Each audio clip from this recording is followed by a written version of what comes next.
林さんって嫌と思いますか？山の中にあれぐらい本当周囲がない2、300メートル離れたとこはポツンと一軒あれまさにそうだよね。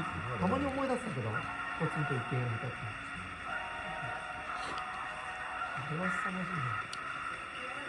まだ住所は言えるけ西山1しかないじゃど。ん。そう、まだ言えるっていう。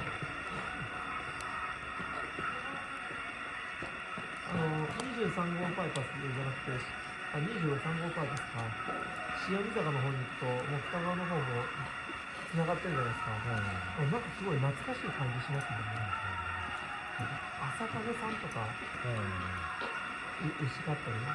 あの辺ともなんか懐かしい。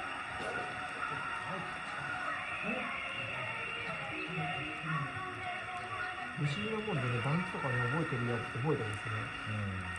不思議だな。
天気